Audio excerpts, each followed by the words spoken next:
majina naitwa Padre Alfred wa Imam Leaders, ni padre wa Jimbo Katoliki la Musoma, na Musoma anafanya kazi katika parokia ya Mtakatifu Jetruda Komaswa Tarime. Leo hii siku ya tarehe 9 ya mwezi huu wa 4 mwaka wa 2020 ninakuja kwenu kuwaletea tafakari ya siku ya Alhamisi Kuu ya mwaka huu wa 2020. Tumsifu Yesu Kristo. Amri mpya nawapa, mpendane kama vile nilivyowapenda ninyi. Leo Alhamisi Kuu katika mwaka huu wa 2020, masomo yetu ya leo yamechukuliwa kutoka somo la kwanza kitabu cha Kutoka sura ya 12 mstari wa kwanza hadi wa 8 na mstari wa 11 hadi wa 14.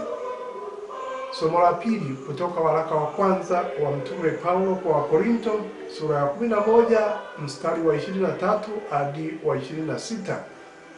Na somo letu la tatu limechukuliwa kutoka Injili ya Mtakatifu Yohane sura ya 13 mstari wa kwanza hadi wa 15.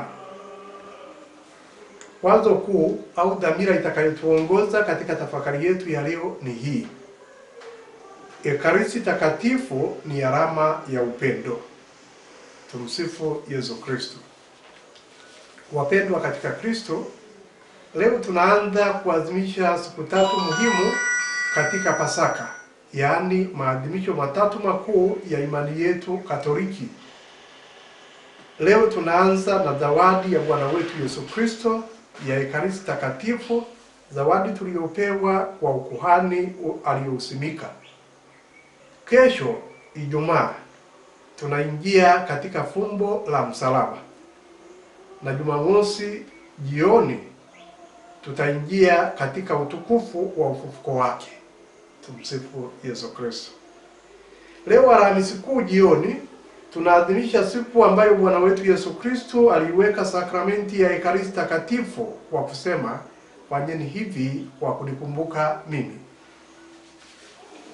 Wapendwa taifa la Mwenyezi Mungu, tangu siku hiyo misa takatifu imekuwa ikiadhimishwa mara nyingi sana katika kila pembe ya dunia kwa kuitii hiyo amri ya Yesu. Hivyo leo sisi pia tunaadhimisha misa kuu kabisa, kwani ni misa iliyoanzisha misa. Kwa misa hii iliwekwa sakramenti ya Ekaristi takatifu na daraja takatifu la upadre. Misa hii ni kuu, na ndiyo maana katika siku ya leo misa nyingine huwa haziadhimishwi isipokuwa kwa ruksa maalum na lengo likiwa kusisitiza ukuu wa misa hii. Basi wakati huu na waomba ninyi wapendwa wangu, ndugu zangu na rafiki zangu katika Kristo, tutumie wakati huu tutafakari pamoja upendo mkuu wa Kristo kwetu. Upendo huu unaonekana wakati Bwana wetu Yesu Kristo anapojifanya mtumishi wa wote na kuwaosha mitume miguu yao. Upendo huu unazidi kuonekana hasa Bwana Yesu anapokubali kutuachia sakramenti takatifu ya Ekaristi takatifu na ya daraja takatifu la upadre. Kumbe ndugu zangu, kwa sakramenti hii Yesu anajishusha na kukubali kukaa katika umbo la mkate na divai. Sakramenti ya daraja takatifu ndiyo iwezeshayo uwepo wa Ekaristi takatifu, kwani bila padre hakuna Ekaristi, hakuna misa. Hapo mpo? Katika somo la Injili yetu takatifu, Injili tuliyoisikia hivi punde, Bwana Yesu anafanya tukio hili usiku wa sikukuu ya Pasaka ya Kiyahudi, kwa sababu Kristo alitaka kusherehekea Pasaka yake, Pasaka ya kujitoa mwili wake kuwaokoa watu kutoka katika utumwa wa dhambi. Katika ile Pasaka ya Kiyahudi, baba mkuu wa nyumba alichukua mkate usiotiwa chachu, na kabla ya kuugawa alieleza familia nzima sababu za wao kuula huo mkate, yaani mkate usiotiwa chachu. Rejea kitabu cha Kumbukumbu la Torati sura ya 16 mstari wa 3. Baba huyo alieleza kwamba ni kwa sababu walikuwa utumwani Misri, lakini kwa nguvu ya Mungu wakaokolewa, na hiyo ndiyo sababu ya kusherekea, ndiyo sababu ya kuisherekea. Kumbe ndugu zangu, wapendwa wangu na rafiki zangu katika Kristo, Yesu naye kama mkuu wa familia yake ya mitume anatoa mkate, na kabla ya kula anawaelezea wafuasi wake maana mpya ya mkate, mkate awapao, mkate unaowapatia, na mkate atakao tupatia mimi na wewe katika adhimisho hili la sadaka takatifu ya misa. Mpendwa, unaendelea kunisikiliza na kunitazama, Bwana Yesu anasema, mkate huu ni mwili wangu utolewao kwa ajili yenu. Yesu anatoa pia kikombe, akasema kikombe kilichojaa divai, na anasema kwamba ni damu yake, damu ya agano jipya la milele. Wapendwa mliojumuika hapa, agano la kwanza mlimani Sinai lilithibitishwa kwa damu ya mnyama. Leo na kwa sasa damu ya Yesu inayomwagika ndiyo damu inayothibitisha agano kati ya Mungu na watu wake.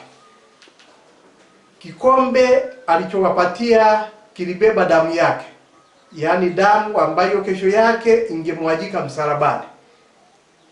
Wapendwa wangu, huu mkate na kinywaji, yaani mwili na damu yake, waliachiwa ili viwakilishe kiroho hadi hapo watakapoungana naye mbinguni. Kwa maneno mengine mazuri, tunaweza kusema Bwana Yesu aliamua kuwapatia wanafunzi wake amri na uwezo wa kutenda hayo, yaani kugeuza mkate na divai kuwa mwili na damu ya Yesu. Na ni kwa namna hiyo, ndugu zangu, Bwana wetu Yesu Kristo aliweka hii sakramenti ya daraja takatifu la upadre. Ndugu zangu, padri anapochukua mkate na divai kwa njia ya Roho Mtakatifu huwezesha kugeuza mkate kuwa mwili wa Yesu na divai kuwa damu yake Yesu, na hivyo kuwezesha Kristo kushuka na kuja kwetu, yaani kati yetu, na kutupatia neema. Ndugu zangu na wapendwa wangu, hii inawezekana kwa sababu Mungu huwa hafungwi na sehemu wala wakati wala historia. Kumbe leo tunapoadhimisha sikukuu hii kubwa, tukio lile la Pasaka ya wana wa Israeli walipokombolewa utumwani Misri, tukio hilo linasomwa kwetu, linasomwa kwangu mimi, linasomwa kwako wewe. Kukombolewa katika utumwa wa Misri ulianza kwa wana wa Israeli kumchinja mwana kondoo na kupaka damu yake juu ya vizingiti na miimo ya nyumba zao. Yule kondoo hakutolewa sadaka tu, bali ilibidi aliwe na familia yote, na damu yake ilipakwa kwenye vizingiti na miimo ya nyumba walimokaa wana wa Israeli. Damu yake iliwafanya wakingwe na mapigo ya yule malaika wa kifo, yaani yule malaika aliyetembea katika kila nyumba za Wamisri akiwaua wazaliwa wao wa kwanza. Pigo hilo liliwaachia Wamisri mahame, lakini liliwaacha huru wa Israeli. ndugu zangu mnaonitazama na kunisikiliza kwa makini, ni katika mantiki hii wana wa Israeli waliamriwa kuadhimisha tendo hili kila mwaka, wakikumbuka jinsi Mwenyezi Mungu alivyowaokoa utumwani Misri. Na kwa kufanya hivyo, ndugu zangu, wana wa Israeli waliweza kushiriki baraka na neema walizozipata wazee wao na kumwomba Mungu aendelee kuwajalia ukombozi siku zote. Soma kitabu cha Kutoka sura ya 12 mstari wa 14. Tendo la Wamisri kupigwa kwa sababu hawakuwa na damu ya mwana kondoo, kwetu sisi wa Kristo linaashiria nguvu ya damu ya Yesu, kwamba yeyote asiyejifunika kwa damu ya Yesu ni hakika atakumbwa na mapigo makali. Wapendwa mliojumuika hapa, tukumbuke kwamba kulikuwa na Wamisri wachache ambao baada ya kusikia juu ya ujio wa lile pigo la 10 walinyenyekea, wakaomba nyumba zao zipakwe damu ya yule mwanakondoo. Na damu ya mwanakondoo ilipopakwa katika nyumba zao, hakika waliokoka, hakika hawakufa, hakika waliliepa pigo la 10, pigo la kifo. Tumsifu Yesu Kristo. Hivi bado tuko pamoja mpaka hapo au la? Wapendwa familia ya Mwenyezi Mungu, tukio hili lilikuwa mwanzo wa miaka kwao, kwani liliwafanya waione hadharani nguvu ya Mungu, yaani nguvu ya kuokoa, na waliamriwa pia kuliadhimisha kila mwaka ili waendelee kuiona nguvu hii, yaani nguvu ya Mwenyezi Mungu maishani mwao. Ndugu zangu, kwa Waisraeli kukataa kuikumbuka sikukuu ya Pasaka na kukataa kushiriki katika kumla kondoo huyo ilikuwa ni kosa na dharau kubwa kwa Mwenyezi Mungu. Na pale walipokataa kushiriki au kuadhimisha Pasaka, walijikuta katika matatizo makubwa tu.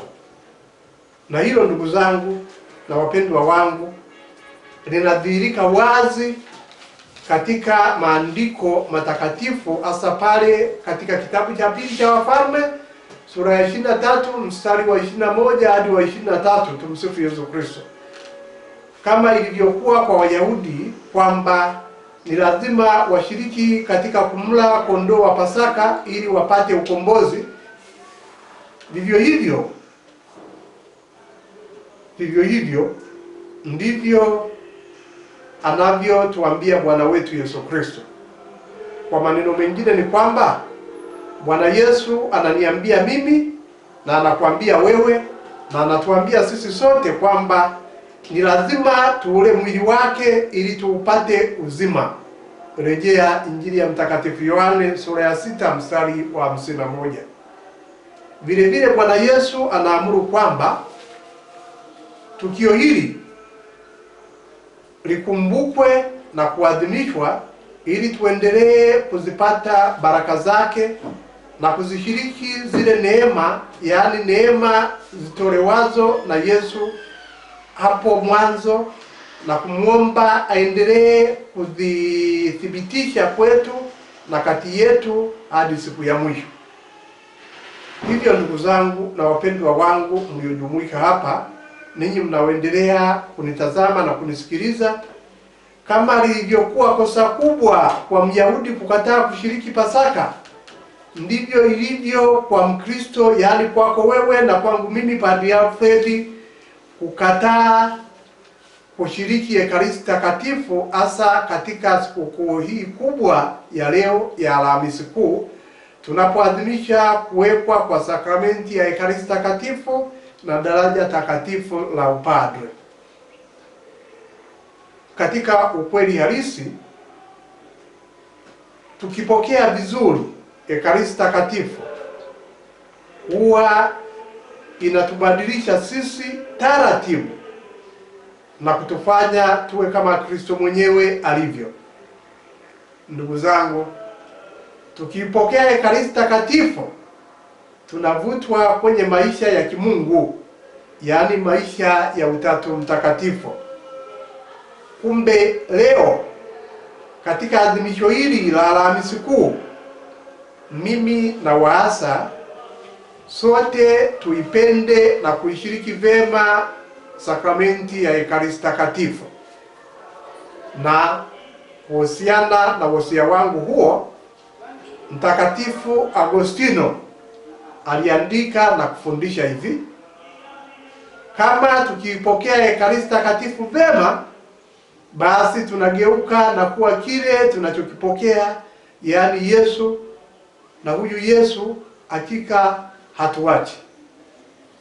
Hivyo ushiriki wetu wa Ekaristi Takatifu ni lazima utuletee umoja na kuyagusa maisha yetu yote, na kila ampokeaye Yesu katika Ekaristi ni lazima naye ajifunze kujitoa mwenyewe kama yeye, kama Yesu alivyojitoa. Yesu auchukuapo mkate, kuubariki, kuumega na kuwapa wanafunzi waule. Na sisi tuipokeapo Ekaristi Takatifu ni lazima tukubali kuchukuliwa na huyu Yesu, ni lazima tumkubali Yesu ili atubariki. Aidha, ni lazima tumkubali ili atutoe kwa ajili ya mapendo yetu kwa wengine. Mwisho kabisa, tukio la Yesu kuwaosha miguu wanafunzi wake lituhimize kupinga unyanyapaa, litupe moyo wa kuwahudumia vizuri wagonjwa na maskini, lituhimize kuachana na ubaili na hasa uchoyo. Wachoyo, ndugu zangu, wachoyo wale mkono wa birika, na wakumbusha muwe wakarimu. Ndugu yangu, hautafilisika kwa sababu ya kujitoa, kwa sababu ya kutoa kwa ajili ya kuwasaidia wengine. Utafilisika na utakuwa kapuko kwa sababu ya ubaili wako. Tumsifu Yesu Kristo. Baada ya adhimisho hili tutapata nafasi ya kukesha pamoja na Kristo, tukikumbuka mateso yake, mateso aliyoyapata kwa ajili yetu. Ni hapo tunapopata nguvu ya kuweza kumfuata Kristo hata katika mateso, katika magumu, katika shida, katika taabu na mahangaiko na changamoto mbalimbali zilizo katika maisha yetu ya kila siku. Kwa kumalizia, tumuombe Bwana atusaidie tuwaze jinsi ya kuwa watumishi. Tumuombe atusaidie tuweze kuishi unyenyekevu huu kwa matendo yetu. Tumuombe zawadi ya mwili wake mtakatifu na ya damu yake takatifu vitubadilishe tuwe watu wale ambao yeye Bwana Yesu anapenda tuwe. Mwisho, napenda kuwatakia siku njema na maadhimisho mema ya Alhamisi Kuu. Alhamisi Kuu hii ya mwaka huu wa 2020. Tumsifu Yesu Kristo. Bye bye.